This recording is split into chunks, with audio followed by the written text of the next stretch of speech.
Christina. Welcome to the Revolver Fan First podcast, where we go deep with artists into their history as a fan. Today, we have a very special guest, Buzz Osborne of the Melvins, who has far higher hair than me, and I'm fine with it. I expected it. It's fine. That's what's going on. So I want to go back to the beginning with you, Buzz, via your new album. So you just put together a massive acoustic record. Yes. Obscene. 4 albums worth. Yeah, it's absurd, right? It's a 2.5 hours of music. Yeah. So the cool thing about it is it sounds like a 60s death cult, but like the first night. Like it's like all the long hairs have been lured to the top of the hill. Everyone is like, they're open to it. They might have had the Kool-Aid or it's on the table. They're about ready to go down. None of the poses have shown up in rock and roll. It's just the diehard things. It's kind of lurid colors. It's psychedelic. I'm pretty into it. But the thing is, you're a product of the 60s too. And I wanted to know whether any of that culture like entered your brain via osmosis as a child. Well, I was born in the 60s. Yeah. 1964. Yep. So I don't remember the 60s much. I started primary school at the last half of 69. Yeah. But as a child, did it dwell in? Did it?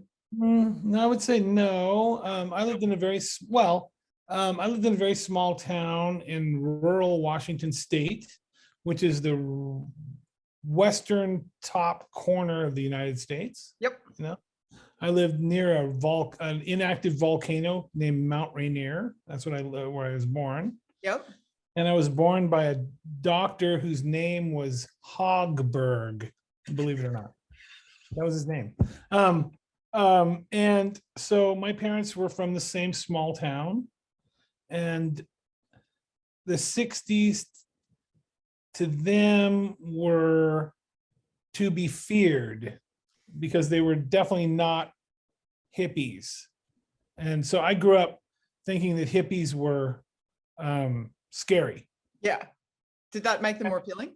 I still think they're scary. No, it was never appealing to me. I liked, as time went on, I liked some of the music, but certainly not all of it.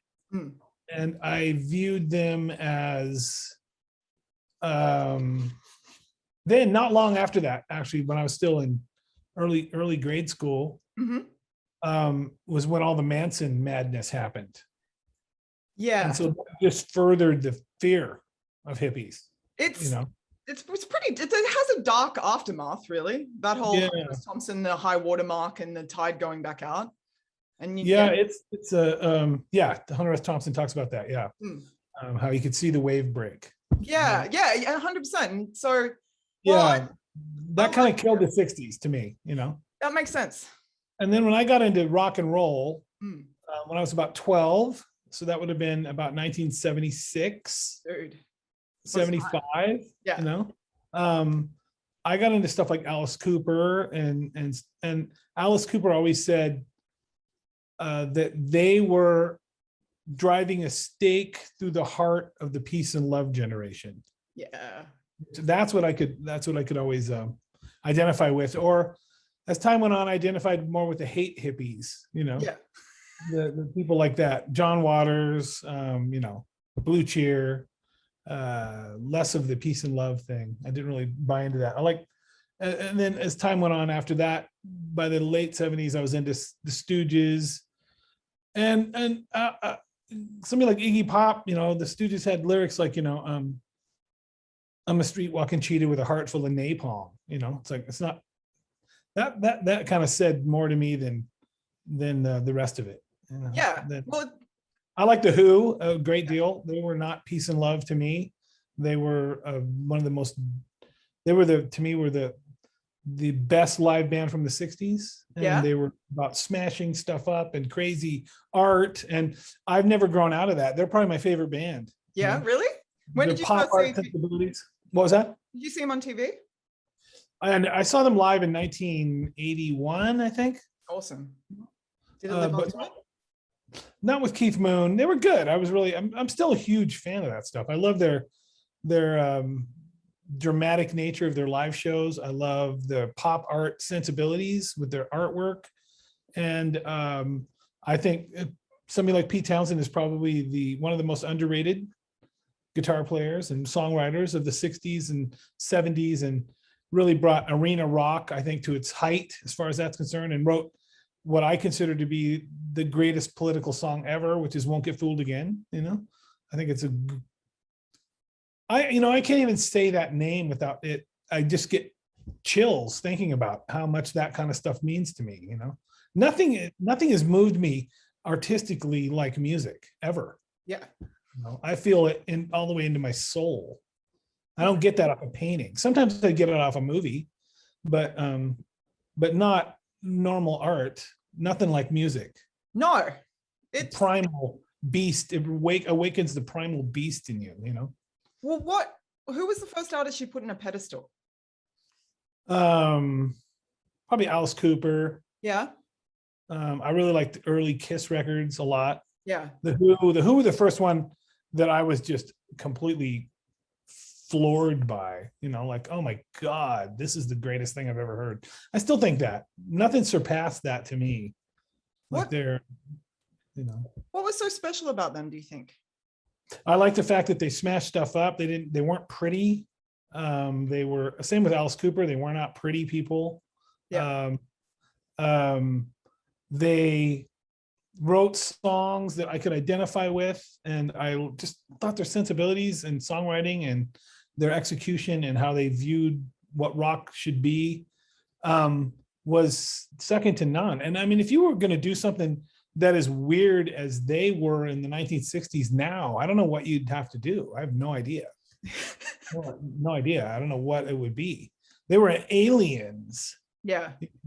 Conquering and stomping through brand new territory and played live. They were a ferocious live band, and it's just, you watch you can see it, a lot of it on YouTube, them playing live at Woodstock. They were like none of the other bands. They just stomped the shit out of every other band there, without question, and they didn't care about any of that stuff. And I think it was great. I think they're just sort of like punk rock. I mean, I remember asking Ron Ashton before he died, obviously, from the Stooges. I was like, well, what bands were you guys into?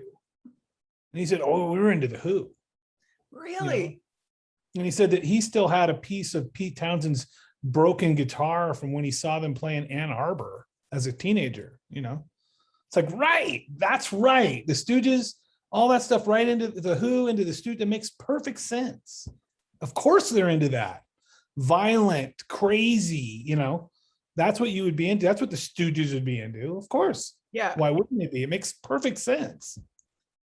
The most subversive part of it. You found the most subversive part and then made it even more subversive, kind of. So they grow out of it. Yeah. That's what you want. You want to inspire people.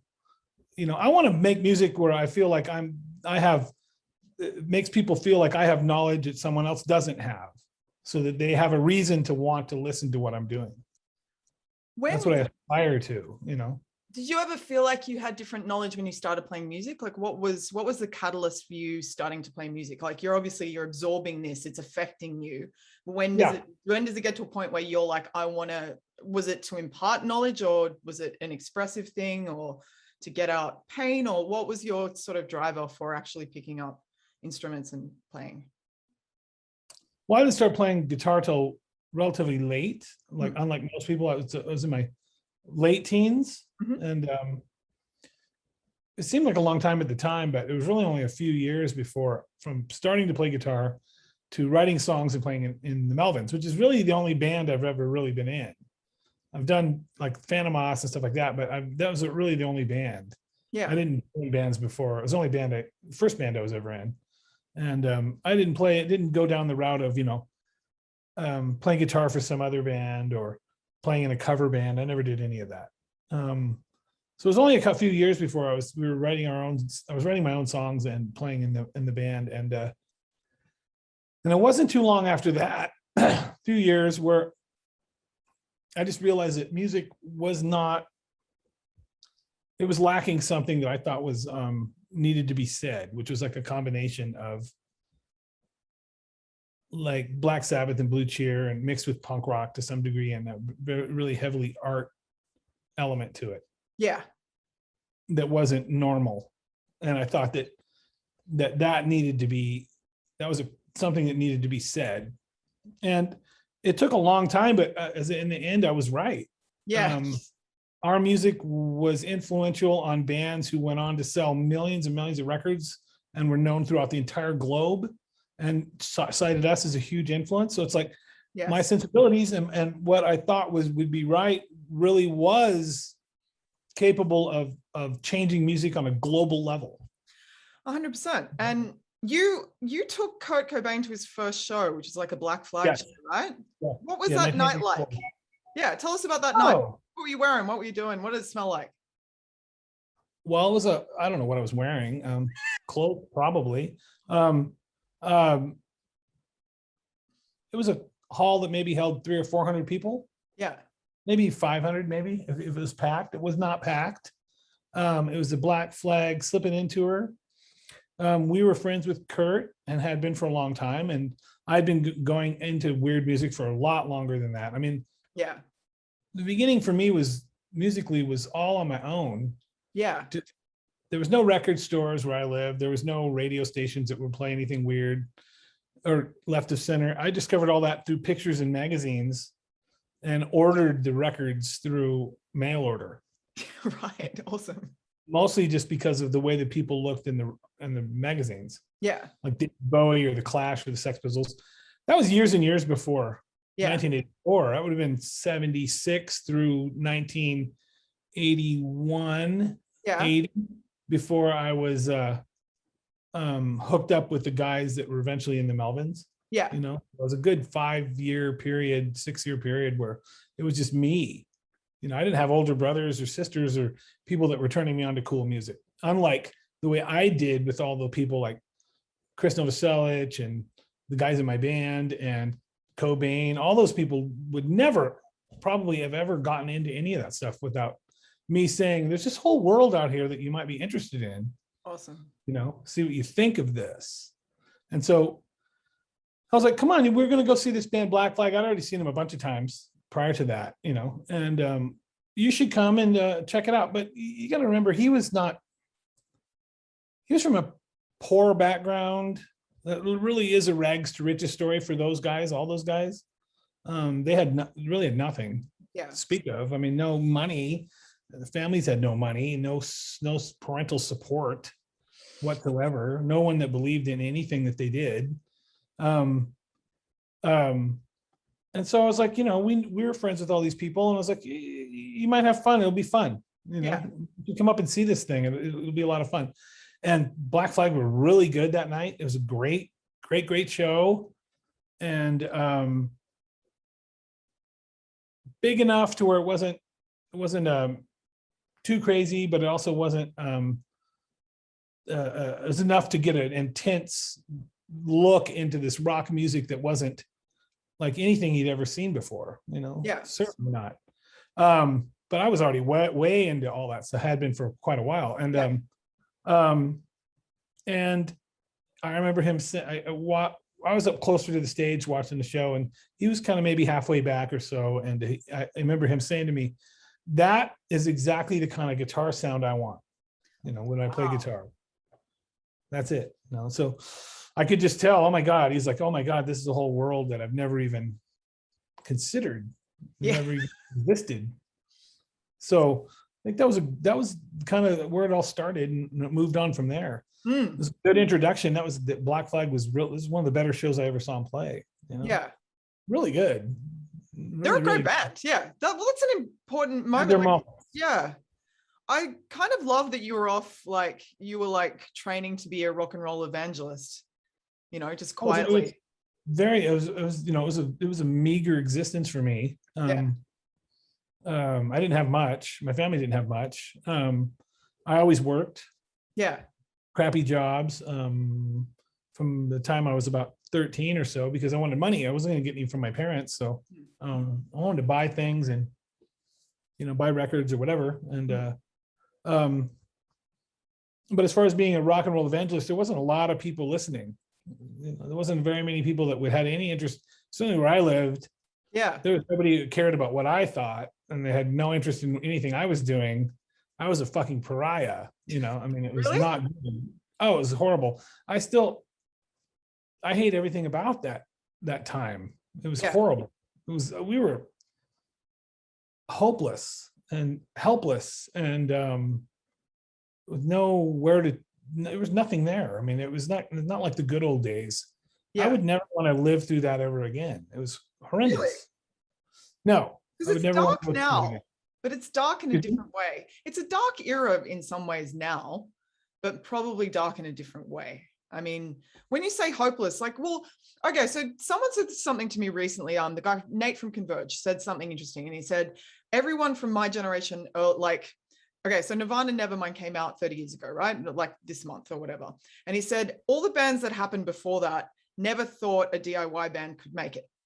We just never even thought that would be a possibility, that making our weird music would ever actually have an enormous audience. But all the bands that grew up seeing that happen as kids went, oh, my weird ass band can make it. Do you think there is a line in the sand, or what did you see as making it when did you guys think it was a possibility playing this weird ass music you were playing? No. Yeah. See? Yeah. I didn't see any reason to think that. I didn't think that after they got big either. Yeah. I didn't think, even when we got signed to Atlantic, I didn't think we were ever going to sell millions of records. Yeah. I just didn't think that was going to happen. No way. Just like, we're too weird. I understood it. We're still too weird. It's just, I was not wrong about that. Yeah. We make our living playing music and doing all those kinds of things, but I've never sold millions of records or done anything like that myself. Never. We do fine. I'm completely at home with where I'm at. I have no problem with that. I think that millions of people should buy our records. Yeah. They just don't. I can live with that. It's okay. I understand my place in the world. It's okay. Millions of people won't like what I do. That's how it goes. Which is strange when you look at like bands like Soundgarden or Nirvana. The average fan of those will listen to them say how much they liked a band like us, how big of an influence we were on them. Yeah. And they will listen to those records of ours and think that they're horrible. Really? So what it shows you is what little understanding they have of these people at all. They have no idea what these people are thinking. They have no idea where their influences come. And they certainly can't imagine it would come from someone like us. Yeah. They don't hear it. It doesn't speak to them. Soundgarden and Nirvana's music is much simpler for them to like. Yes. Far harder to like. Even in the punk rock world of people or underground world, there's not everybody likes our stuff either. It's confrontational. Yeah. It's weird. It doesn't fit. We don't have any brother bands that we would be, we're involved in this, we're good time rock and roll music, or we're this kind of punk rock. Or I've never been involved in any of those kinds of things. Never wanted to be. Yes. It was like, you can go ahead and do that. I'm fine over here with my flag planted in a different area. Yes. Darkness. Not perversely doing it. Yeah. Just to be different. But I just don't feel comfortable joining in. Yeah. You're not a joiner, but it's great. But you've carved out something so unique, and it's such a sound. And like when you listen to the Melvins, you go into a space. I think you've got a visual world. Like there's a color palette and there's a sonic palette, and no one else is painting with those colors. And I appreciate that. No. I think it's thank you. Yeah, it's the truth. Like it's and I think it's interesting that you have distilled all these different elements. And it shows that you were alienated from the world. And it probably, like, if rock wasn't a way you felt a sense of belonging, then it kind of makes sense that you're still not. Do you know how some people find rock and roll and like, oh, I feel like I belong to something? Whereas, did you feel that way or not feel that way? I felt that I felt like I belonged to it to some degree. Yeah. But I didn't own all of it. Yeah. Not at all.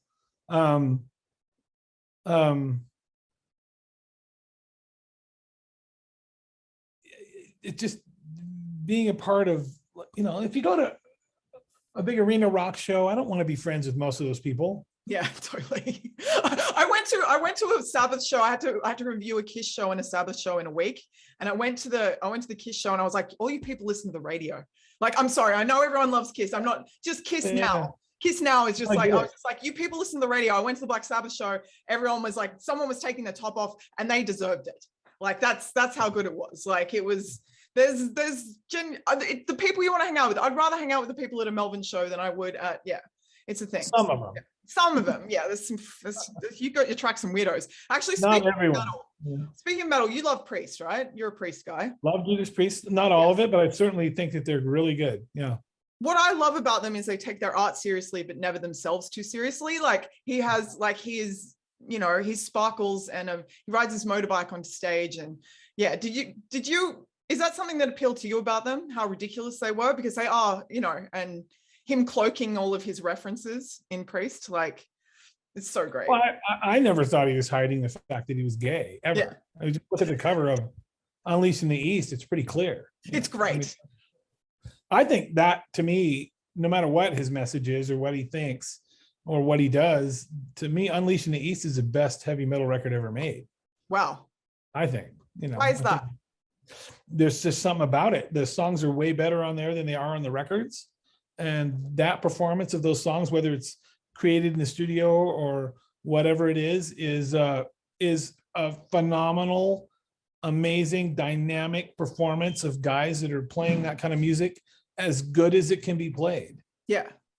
They're way better than Metallica. They're way better than any of these other bands like that. They are the masters of, if you listen to a song like Victim to Changes, it's a perfect metal song. It's got everything in it. It'll make you cry. The lyrics are just crazy good. He sings it amazing. It's got depth and feeling and dynamics and everything you want in that kind of a song, and desperation.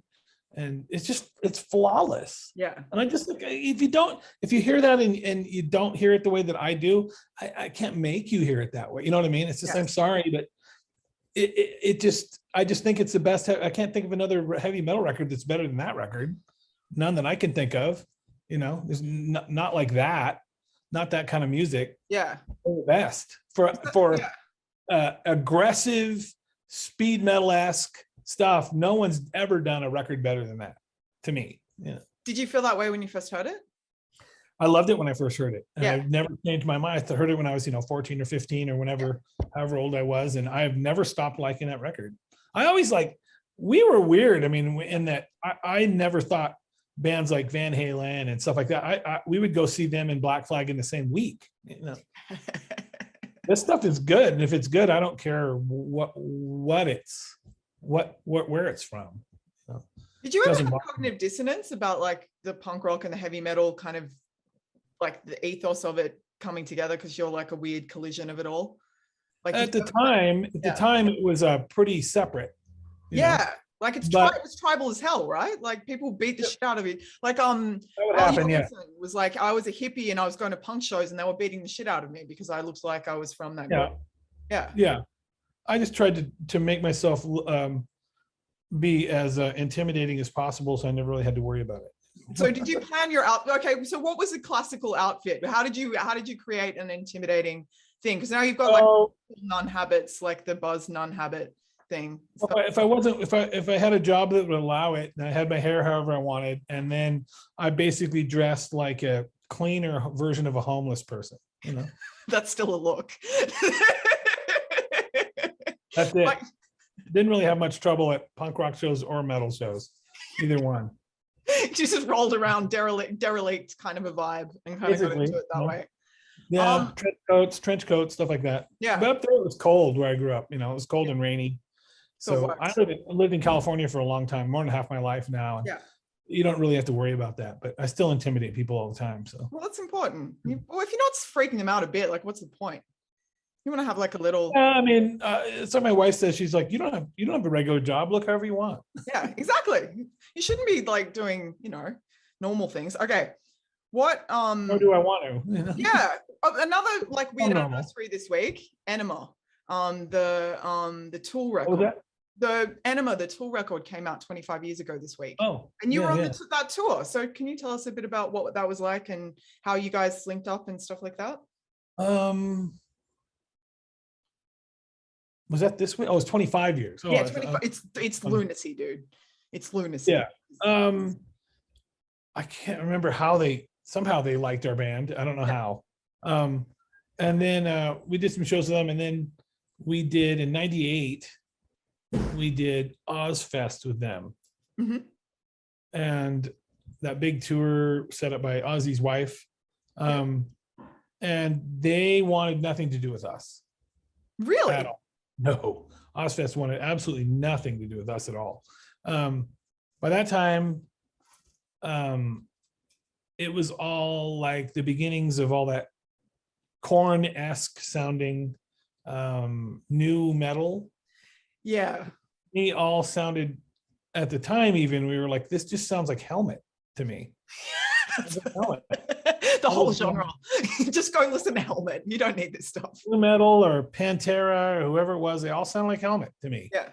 And I was like, well, I'm not super interested. Yeah. In any of it. And most of the bands on that Ozzfest tour were Korn clone-ish bands, or like Limp Bizkit or something like that, or Megadeth, which I didn't have much interest in, and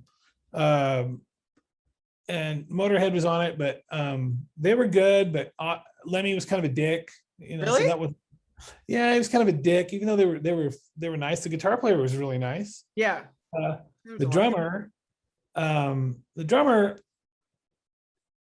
got the vibe off of him instantly. Was the first day he was walking around with a t-shirt that said, "I'm here about the blow job."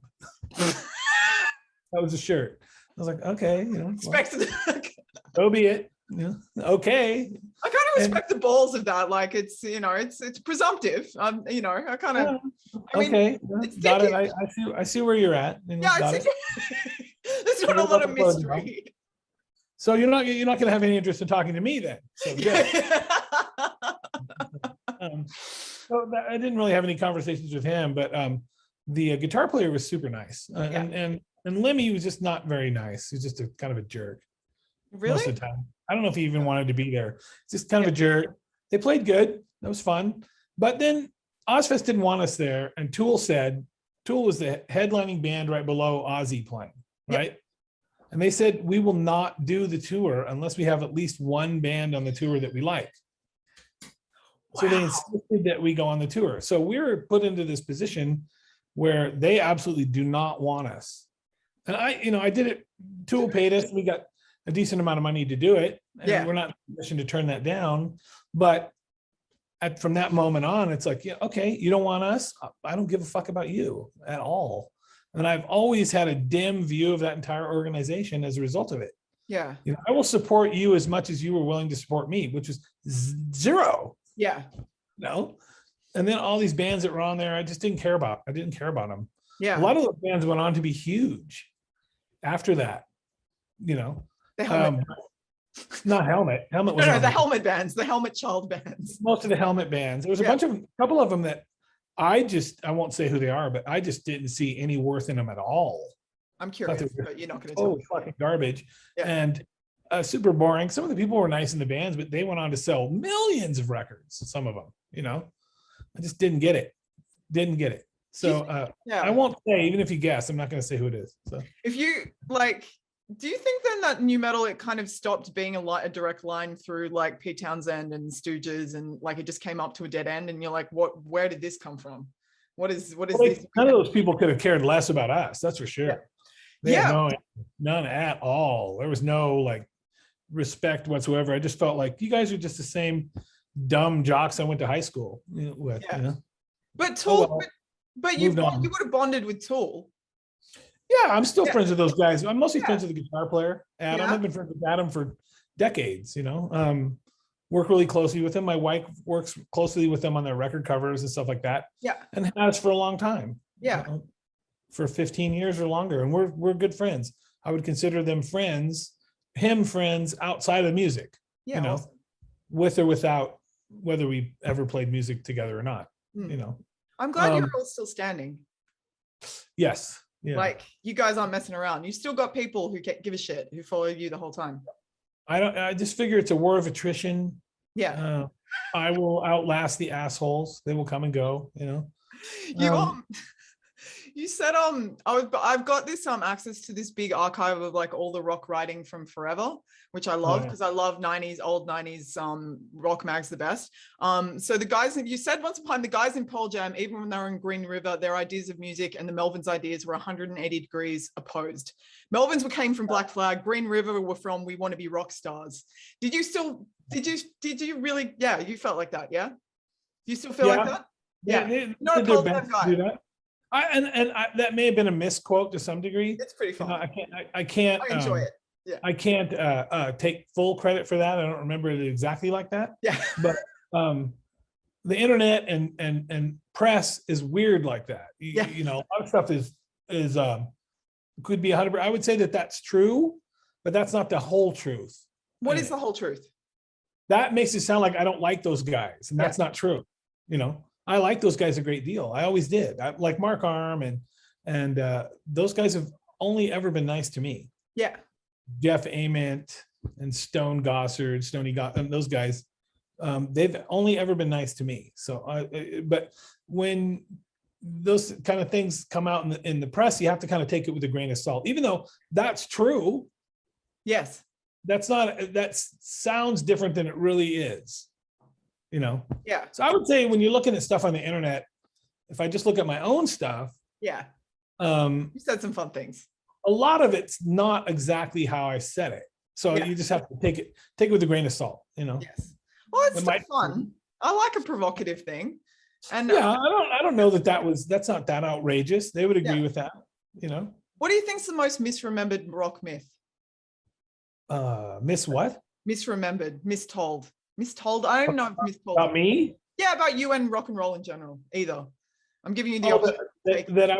I was jealous of Nirvana or Soundgarden's fame in any way. Yeah. You know?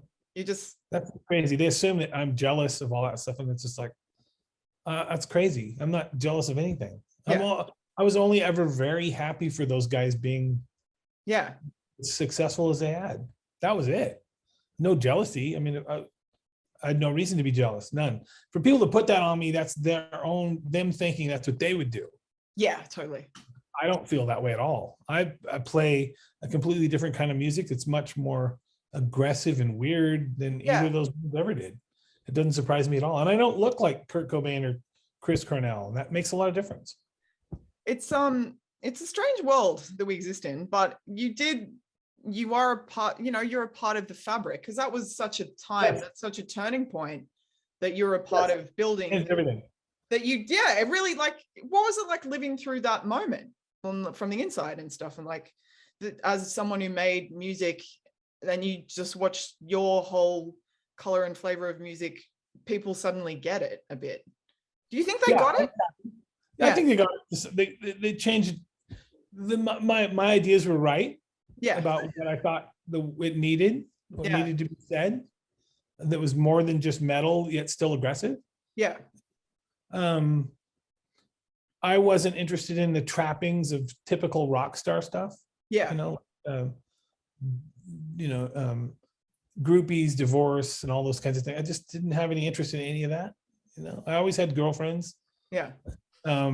And I've been married for a long time. So that idea of the typical rock star, like I've been married 28 years, the idea of a typical rock star existence never had any interest for me. Yeah. Never thought it was anything to aspire to, or just never had any interest, none. And I also thought it was to fall prey to all of those kinds of cliches. To me, it was just a little too obvious. Yeah, totally. It is. Yeah. It's generic. I'm all right without it. Yeah. And so, yeah. I don't know. Go ahead. No. Well, it kind of felt like I wasn't, I was a bit too young to like be a part of it. But it seems like, all that 70s, like not that 80s misogyny kind of glam rock, that kind of garbage, you suddenly had these figureheads that had punk rock values and had values. They did to some degree. Yeah, or maybe not. Did they? Maybe not. I mean, if you take Nirvana, for example, they're divorce and drugs and all the same vices. Sex and drugs and rock and roll. Yeah, certainly. Were you ever into the psychedelic thing? Was that? Were you ever into the psychedelic thing? You a psychedelic guy? No. You mean psychedelic drugs? Yeah, and music. Yeah. Was that ever your thing? Well, I don't know. What would you consider psychedelic music? Like what? Oh, I mean, you make psychedelic music. You make music that'd be very Right? simple. Yeah. I would say, yeah. Yeah. Psychedelic music to me is like,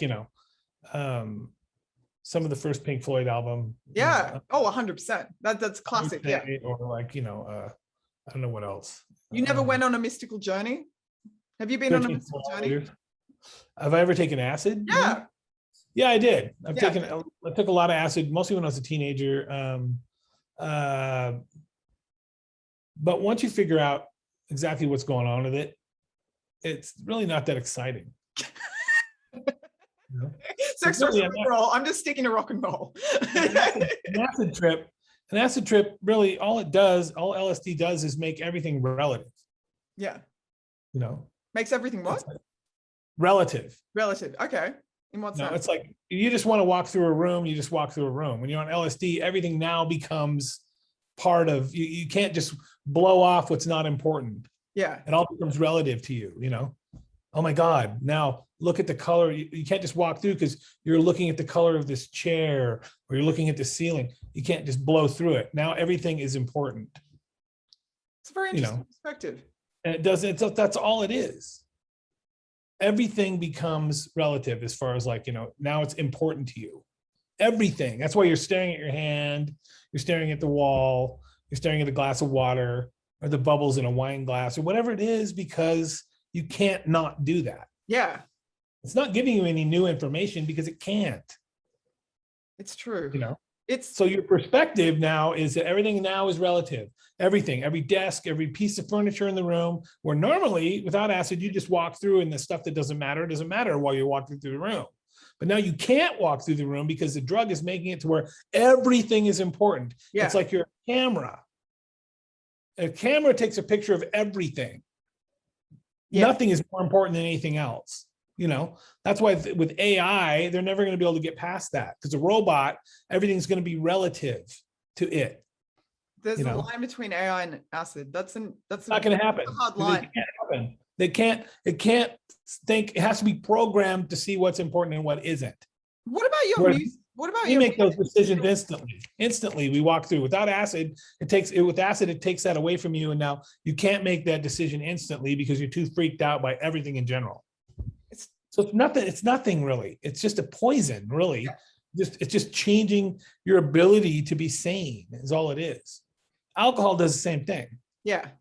It's just less dangerous. Well, do you think when you make music, are you thinking about that? Is everything relative? I'm thinking in terms of what am I doing to make this riff or vocal as exciting and artistic as I can. Yeah.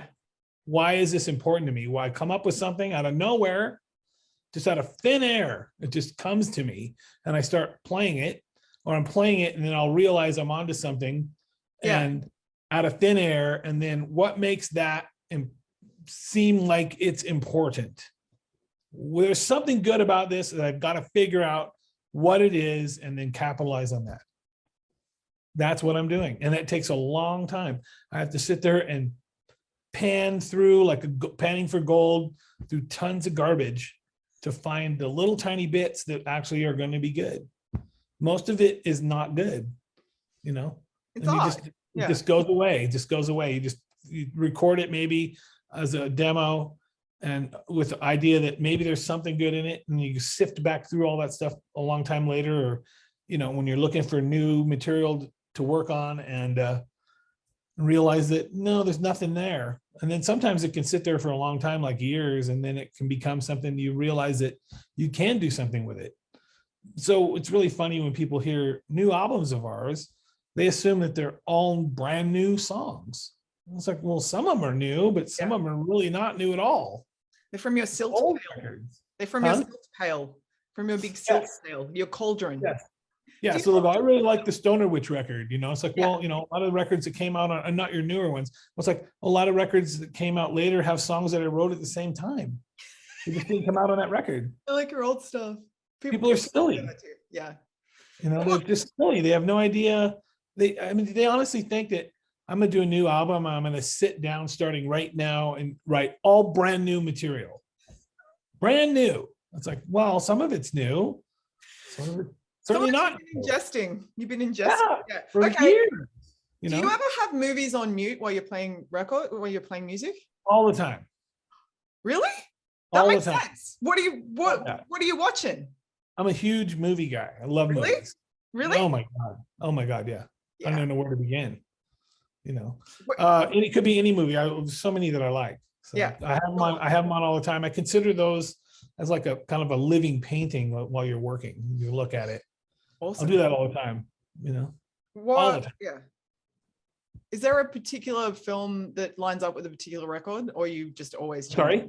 What are your top 5 films that have been like creative? Ever? Yeah, like that have made you feel creative, that you've had on the background and you've been like Blue Velvet. Yeah. It was really good. Blue Velvet's really good. You've got a bit of an homage to Lynchian hair, right?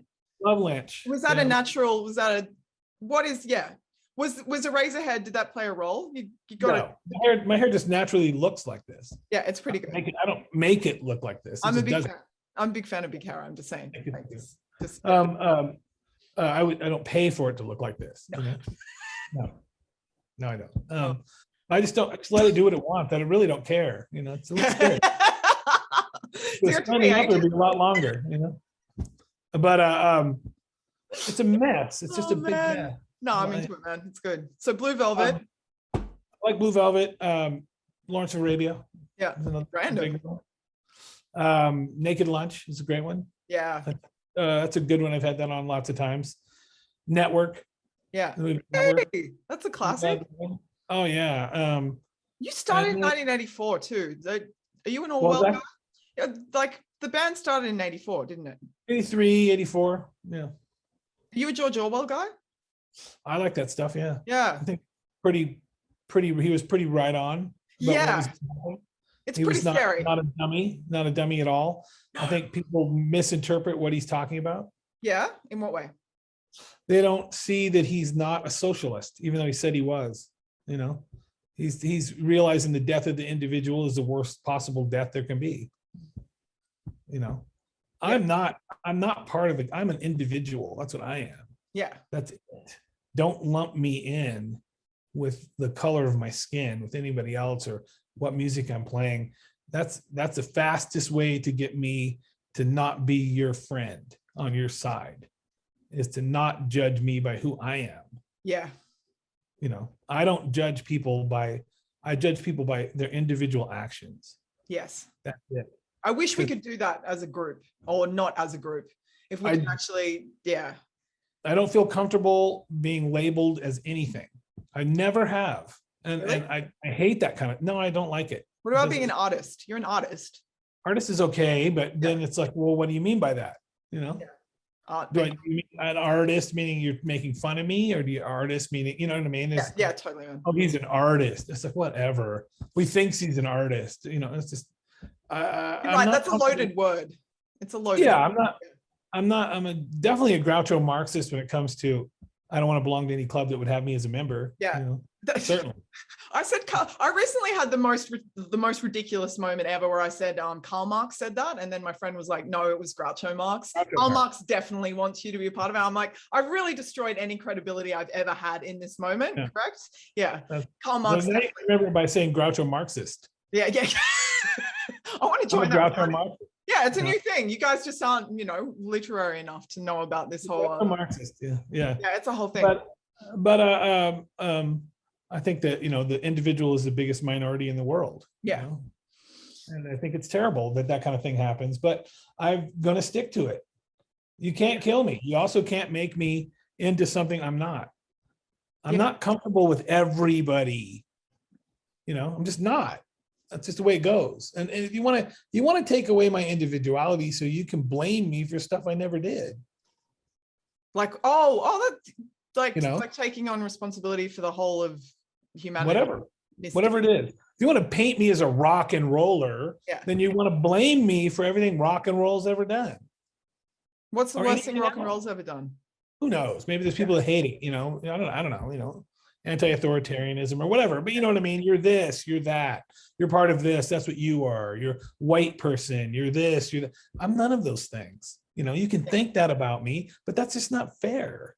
It's not fair to do that. And it's a simplistic way of viewing the world. And I don't like it. I don't like it. We're complicated people. We're complicated in our lives and in our thoughts and how we operate. That's the beauty of it. And to take that away to me is a crime.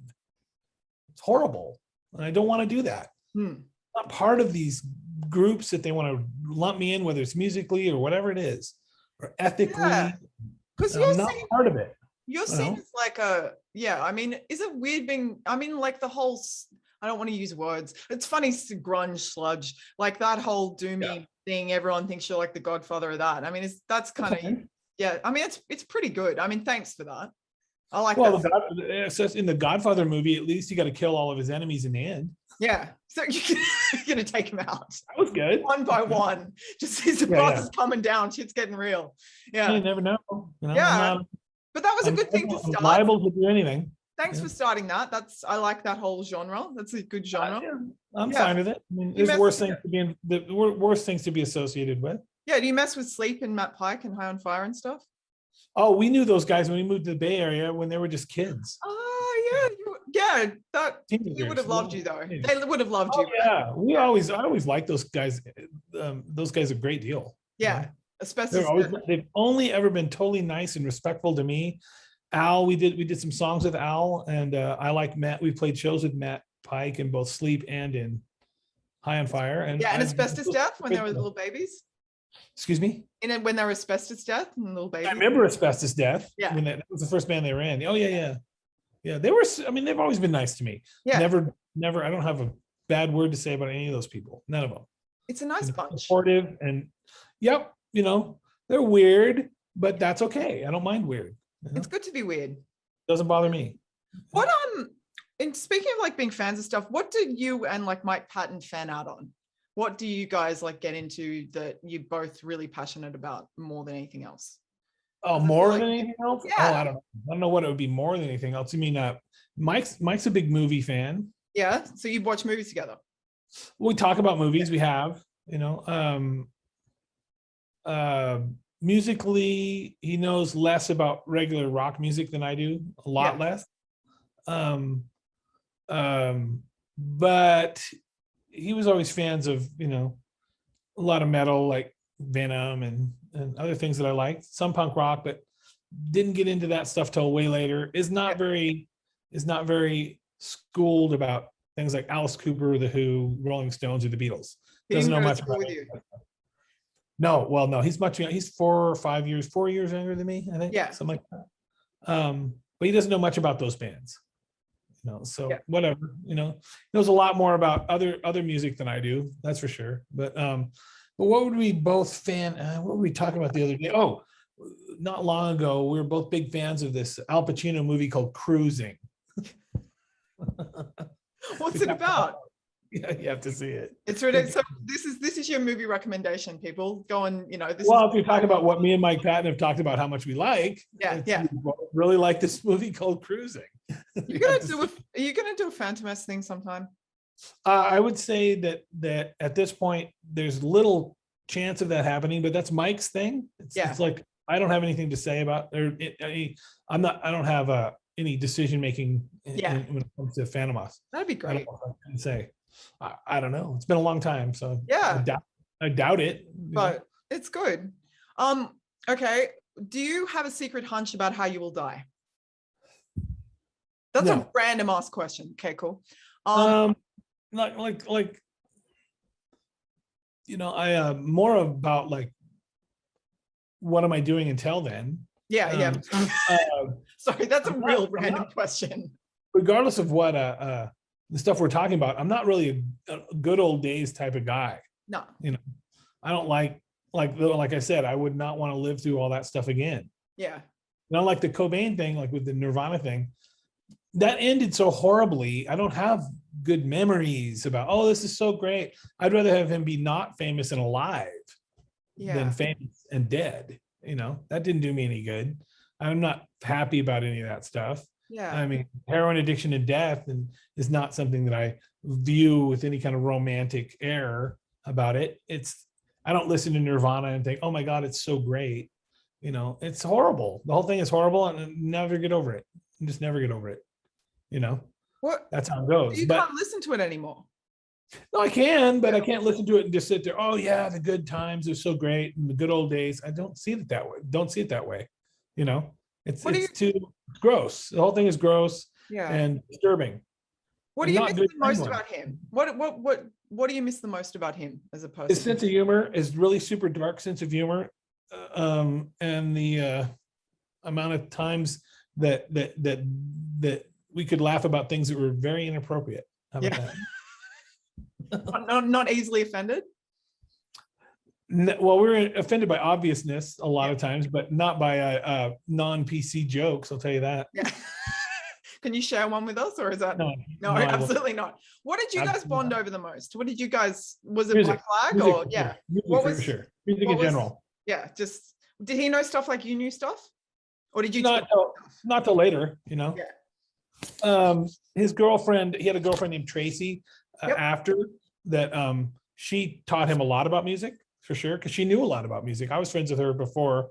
Her and her boyfriend prior to that we had been friends with them for a long time before they hooked up, and they were around the music scenes that we were around, and I know that they knew a great deal. She knew a great deal about music, and I know he probably learned a lot from her, for sure. What were we I can't remember the question now. We're talking about what happened. What you bonded over musically. Music. Obviously Black Flag, probably. Yeah. Black Flag to some degree, certainly, but the thing is he was a big fan of the same kind of bands I was, like punk rock as well as Led Zeppelin and Aerosmith, and he loved all those bands. Loved them. I still love all that stuff. I love all the same bands I liked when I was 15. I'm sure he did too.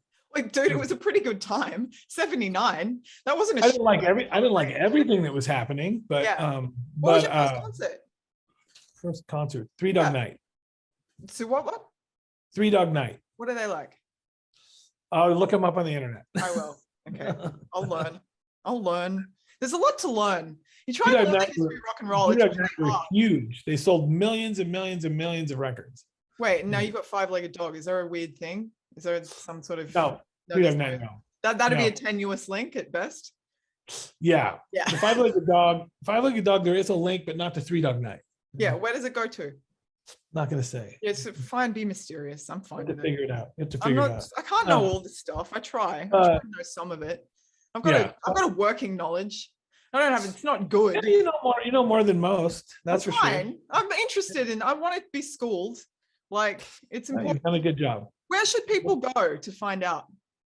Where's your source of the history of rock and roll? I'm sorry? Where's your source for the history of rock and roll? Or I suppose you lived a fair bit of it. To me, how it worked is there's a line that runs between Jerry Lee Lewis, who I love, and to Jim Morrison. Do you like Jim Morrison? Oh, I love the Doors. I absolutely love the Doors. Really? Absolutely. It goes from Jerry Lee Lewis to Jim Morrison to Iggy Pop. Without those two, Iggy Pop doesn't exist. Into Johnny Rotten. And we're looking for the next one. It hasn't happened yet. And that was the 70s. It hasn't happened since then. Really? Not like that. Are you serious? What's really funny? Tom Morello from Rage those four front guys. Yeah. There hasn't been another one. That is ice cold that the last 30 years have produced nothing. I didn't say they produced nothing. I said we're waiting for who's the next one, You really think nothing's happened in 40 years in frontmen? Wow. Not along those lines. Who would you say? Who would you say has added something new to it? Well, actually, I spoke to the dude from Rage Against the Machine the other day. I think that guy from Rage Against the Machine was pretty good. Which guy? Zach. I mean, they're a good band. He's a good frontman. He was an okay frontman, but did he change? No, he didn't change anything. Fine. No, he's not significant. Johnny Rotten? No. And actually, Tom Morello was saying. And also, I could also put Tina Turner in there, and other ones like that. Tina Turner's amazing. If you watch her in the 60s, she's unbelievable. She could sing anything and it would sound like it was straight from God, Tina Turner is a badass motherfucker. Oh my God, I'd put her right up in that same category.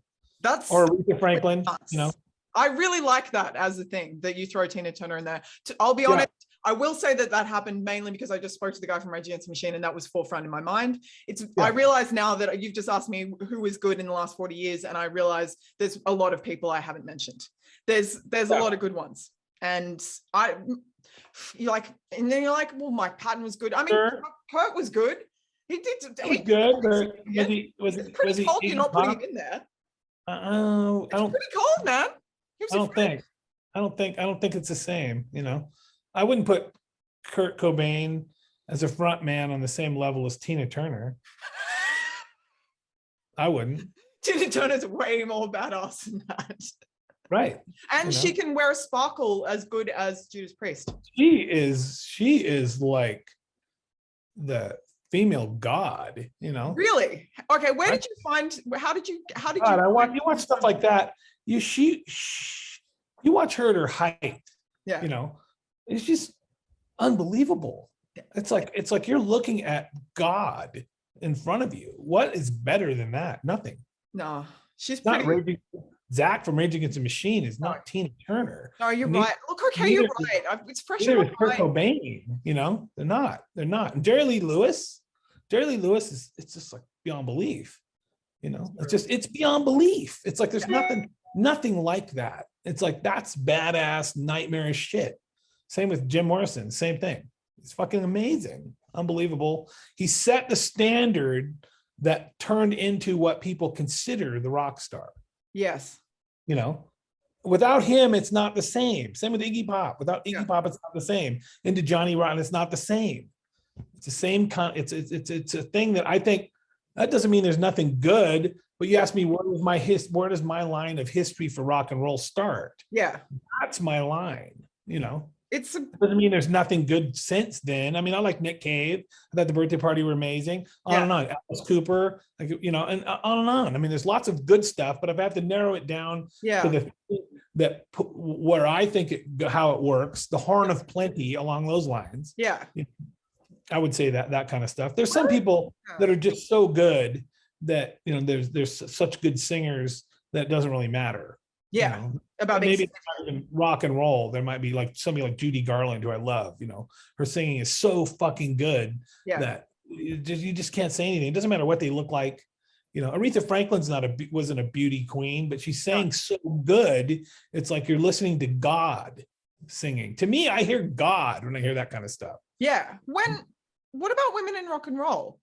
Do women get to play in this arc? Do they get to be in the arc? There's no women in your. I just said Aretha Franklin and Tina Turner. What more do you want? No, that's true. That's pretty good. No, that's solid, man. I don't think we can really top them. You might be able to. There's lots. There's a lot of shit going on, and it's exhausting. Yes, it's all good. But if you're talking about the history of it, how the arc for me, that's the arc. You know, that kind of stuff, and you can add tons of stuff to it. Lots and lots and lots of things. And I'm okay with that. I'm okay with all of it. I'm picky when it comes to that kind of stuff. Yeah. But when it happens, it goes really deep for me. Really deep. It means a lot to me. A lot. It's a big deal. Rock and roll music is a big deal to me. It's a fucking huge deal. You know, and I hate it when it gets ghettoized by people who don't take it seriously. Yeah. I'm like, I'm sorry, but you're wrong. You know? It's wrong would be the word I describe. You use. It's an art form. Music is as old as man itself. You reckon? Huh? No, wait, not music. I thought you said I don't know. I heard rock and roll in my head when you said music. But music is as old. Music of some kind, whether it's drumming, but music means something. Has meant something to people since the dawn of time. Yeah. You know, it speaks to us in a way that's magical. It's magic.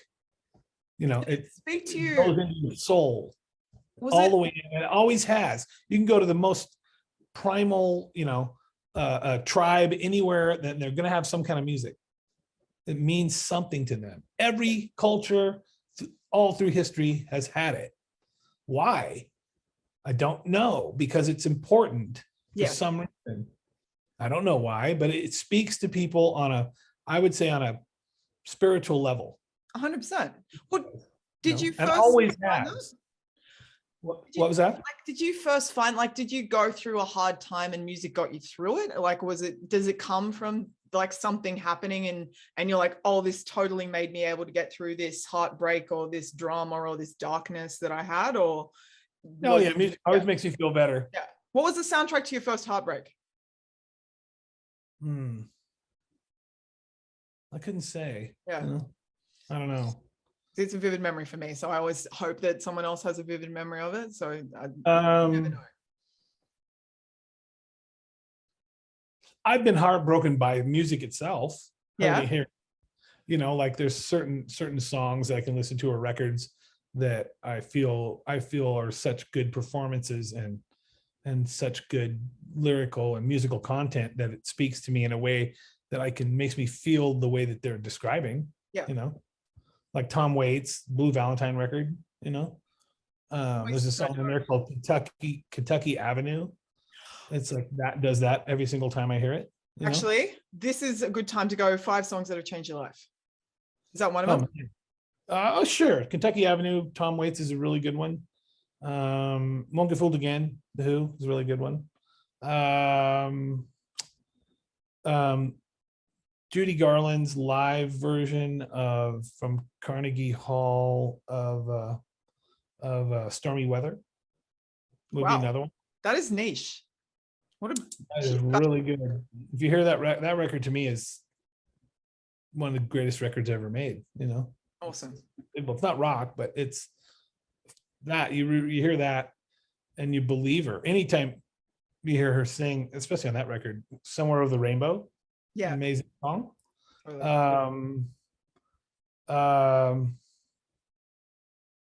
Another one that changed my life. Maybe Born in the Bayou by Creedence Clearwater. Wow. That's some 70s shit. That's some straight up 70s danger. That's a good one. That me is a possible John Fogerty on that song especially is probably one of the greatest rock vocals ever, I would say.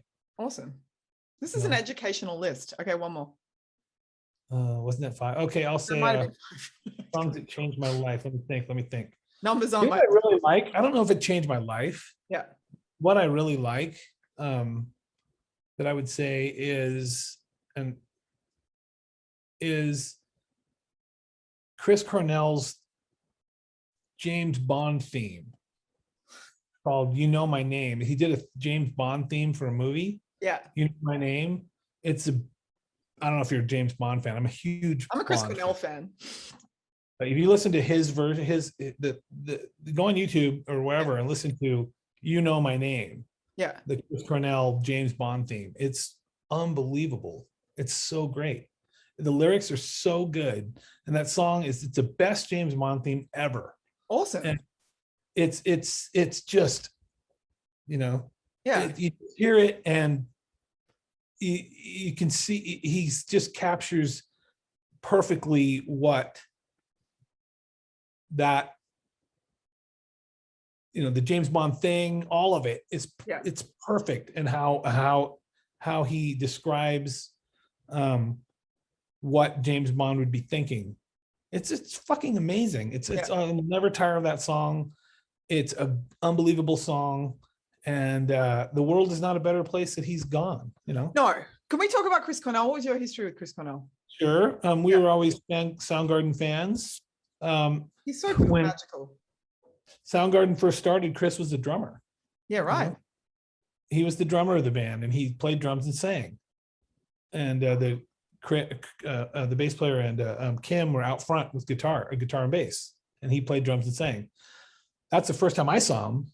That's what they were like. Then he became the front man. And he's a really good drummer. Really good drummer. I always thought Soundgarden was the weirdest of all those bands. Really? If you listen to songs like 4th of July, that song 4th of July, it sounds like us, but it's very strange. They used weird time signatures and strange, sophisticated arrangements more so than Nirvana, certainly more so than Nirvana did, you know, and we're much weirder band than Nirvana was, weirder in the way they approach that kind of stuff. Yeah. I liked Chris's seriousness and the whole band's ability to shun all the rock star cliches mostly, you know. Yeah. I liked all that. I probably like their music now more than I did then. You know? Yeah. Probably that stuff.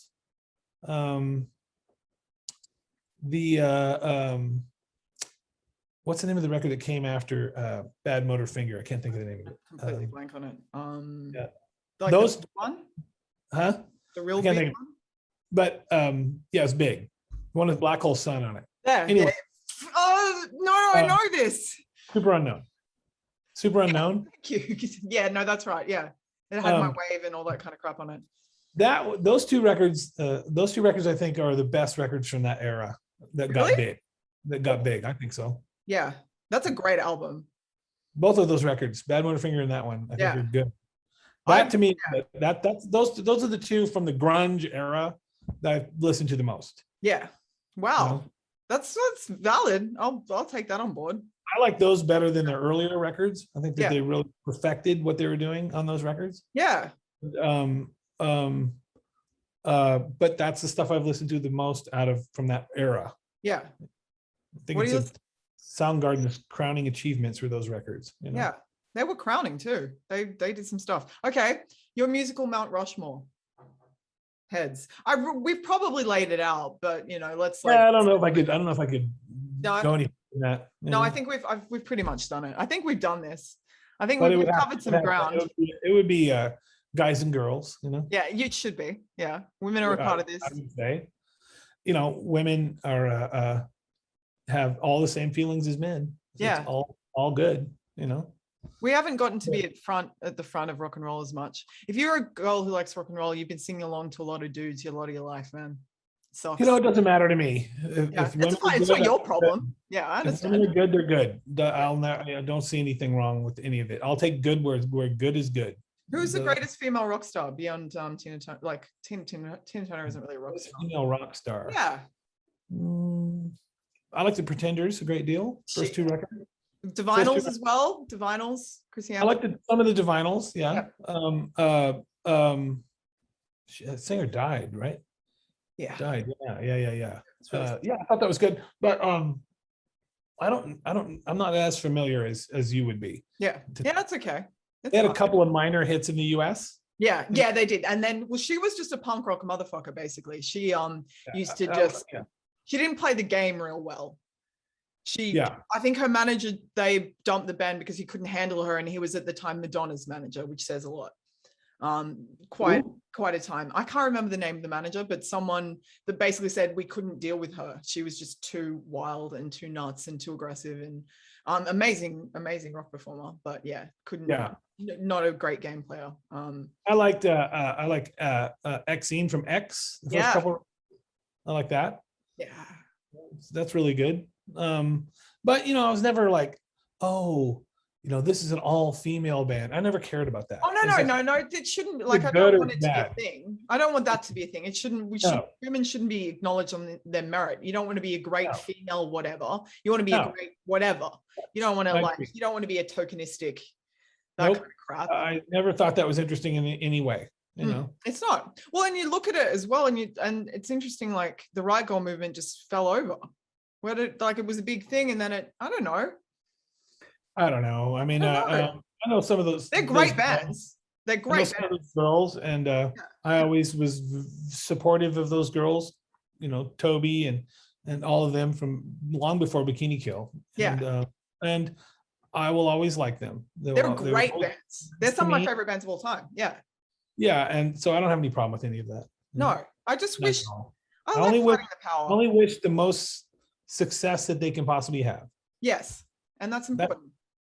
That's it. I only wish good things on them. Well, the more I wish good things on people, the better off I will be.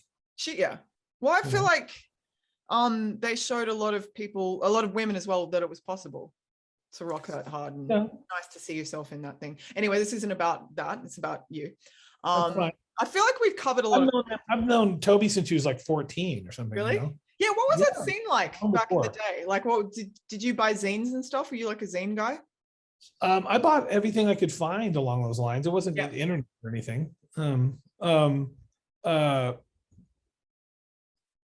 We knew all those people because it was a small. We did our first shows in places like Olympia, Washington, and where all that stuff started. That's where we played our first shows.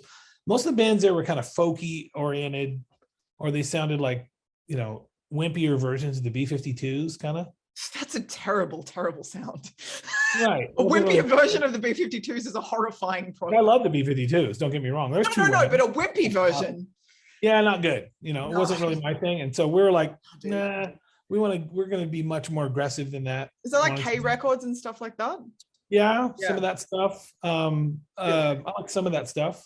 Yeah. But they never had any interest in doing anything with us. We were on a tape comp. Yeah. 2 tape comps with them. That was it. You know, certainly never offered us a record to do a record. That's for sure. And but whatever. Cool. But I'm kind of, you know, we moved away in like 86, 87 and started over. So didn't make much difference, but it was good. I mean, we had a lot of fun there. You know, I did a lot of drunken, nightmarish stuff and played a lot of good shows and had fun. What else can you ask? Not much. I mean, it was fine. It was a good place for us to start. Yeah, totally. Well, you're still going. That's a pretty good sign. Easy to be different than everybody else because all the bands no band sounded like we did. So that was. It's kind of. They accepted us. That was the first place. That was the first place that accepted us. You know. Really? Yeah, like we certainly weren't getting that in our hometown. Yeah. There's no way that would happen, but we go up there and they liked us almost immediately. Yeah. Olympia. We played there before we played Seattle. Yeah. Yeah. Right. Then we started playing Seattle, and then we moved on from there. A few years later, we moved to San Francisco and started over, and then it all took off very quickly. We moved to San Francisco. 87, 88, and immediately got a record deal and all that stuff. We never got that in Seattle, you know. That's interesting. Never. Yep. Bay Area got what you're about. Bay Area got us immediately. Yeah. We did really well. Started putting out records that are now considered classics. Yeah. You know, and went from there. Didn't take long at all. It was the absolute right thing for us to do. I don't need to be associated with a place. I don't have to be in the Northwest or somewhere to do what I'm doing. You know, that's the best music I've ever made in my life has been since I've lived in California. Really? Oh yeah. Yeah. We made one album in the Northwest. When you were a kid? Did you ever fantasize about California as a kid? Like growing up in a place like Aberdeen or no? Like going I never thought at the time when I was a kid, I came from such a pretty poor upbringing that I didn't really consider outside world. Yeah. I didn't really start thinking about that until I got into music and realized that there was so much more that none of the people I was around had any idea about. Yeah. Then I started thinking that the world was a much bigger place. And then I immersed myself in books and music and as an escape and then part of my life. And then later decided that when I started going and seeing, realized that, a lot of these bands are playing, these underground bands are playing just, 100 miles away. Yeah. And so then that's when it changed. When I was able to get transportation and to be able to see something like that, then I did. Yeah. My parents weren't about to drive me there or do any of those kinds of things. No way. No. You needed wheels to do this, and that was the beginning. I needed independence. I needed my own independence, and I always worked, and was able to do that eventually. Yeah, that's beautiful. So buy a car or whatever, and then moved on from there. Yeah, you're still going. Haven't stopped. I'm still going. I have a much further than I ever would have expected, and the biggest accomplishment in my life to me is when I talked my wife into marrying me. That was the best thing, the biggest contribution as far as like what made my life better. That's so awesome. Yeah. Right away? I was pretty sure. Yeah. I got out of a relationship that I'd been in for 7 years and decided that I was going to be single for a long time. And I met my wife almost immediately, and we were married 9 months later. Never to be single again. 28 years ago. So. Yeah, that's so. Yeah, she's an arty person. Hey. Yep. Does Mad arty person. All of our record collection or all of our record covers and all that stuff. She's Sick. working on the Tool stuff now. Oh, really? She's done their last few albums. Awesome. It covers together. Mackie Osborne, yeah. Mm-hmm. Yeah, killer. And we have a really solid, good relationship. Yeah. That's I knew pretty quickly that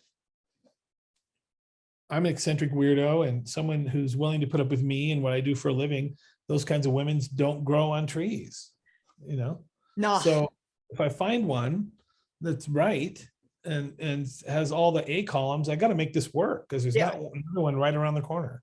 So do you think creative people need other creative people, or does it matter? It helps. Yeah, it does, eh? It helps. She understands, that kind of obsession because she has it herself. Yeah, so. It is an obsession. It's a great obsession. It's a good thing. I mean, we have worked together for decades on all kinds of art stuff and understand that. And to me, the point of marriage is, other than we never had kids, so usually marriage is so you can raise a family. But there's also the thing where you team up with someone and it makes your life better through the connection and the love. Yeah. That's it. And so when you find that, you want to make sure you understand how precious it is, because it's difficult to find it again, probably. I don't want to mess it up because I'm not going to find another one like this, What's the most significant song you've written about your relationship? I don't know if I've written any directly about it. I guess it's sort of like, I would never want my wife to be involved in something that perverted. Yeah. As one of our songs. More highfalutin animal than your filthy shit. Yeah. Yes. That seems like a good answer, I think that's a good, we've covered some ground. Yeah, it's been good. Thank you so much. Yeah, what time is it there? It's like 10 to 10. This is very night? No, in the morning. Yeah. It's the afternoon here. It's like I've been doing this show and it's like the time difference is pretty gentle. Like I just get up early and talk to New York. Yeah, it's great. I get up early anyway. I get up at like 4. Yeah, I get up at 5. It's been changing my life. Dolly Parton does this too. Dolly Parton gets up and plays some tunes. Are you a Dolly Parton guy?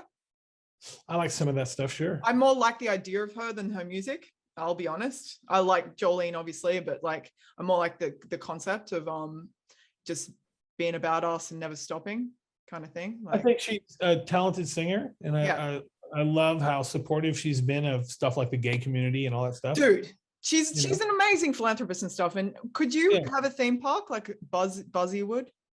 No one would want to go to it. It'd be pretty great though. I actually think it would become some weird pilgrimage. Like if you had a theme park, it'd be sick. It'd be music and guns and explosions and stuff like that. It'd be pretty sick. Something dangerous. Something really dangerous. Yeah, I think that's really important. Well, yeah, I mean, thank you for being a part of the show.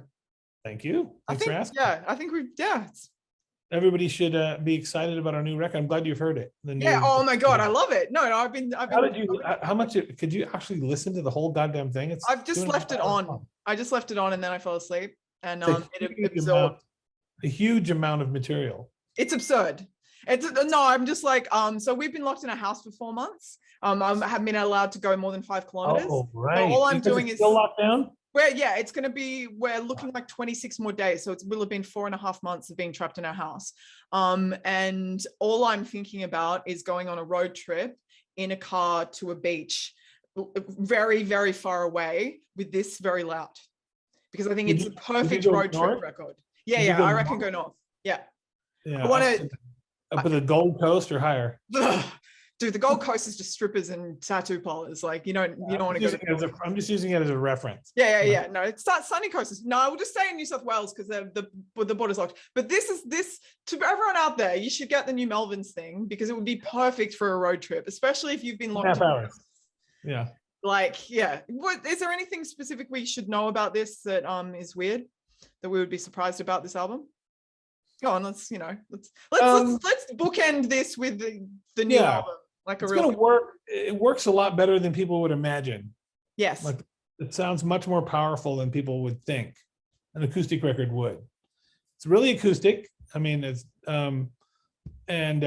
we worked really hard on the vocals. The vocals are a big part of this, as far as like this kind of stripped down thing. Dale plays drums, but he plays them with brushes. So, yep.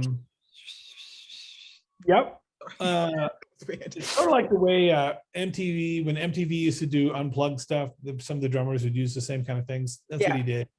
And but there's no drumsticks on the record. Yeah, guitars and bass are acoustic, and we worked and mic'd. You know, I didn't use an amp at all for anything. It's just all just acoustic, mic'd up acoustic, and it's pretty powerful. Yep, I think that's evident with how the songs are. The songs are that way, so it can work with acoustic. You know, it's a good gateway. It's a good gateway drug. Melvin's album. I think it's going to surprise a lot of people with how with how good it actually sounds. We worked really hard on the vocals, and we picked up some cool covers like Brainiac, the Stones, Alice Cooper. We did a bunch of cool. We did a Red Cross cover, a Free cover. Can't remember what else. But the Turtles.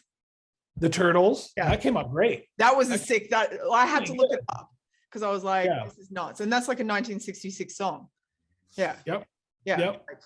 That's a really good one. That song's sick. Was it Outside Chance? I think it's called Outside Chance, and that was written by Warren Zevon, who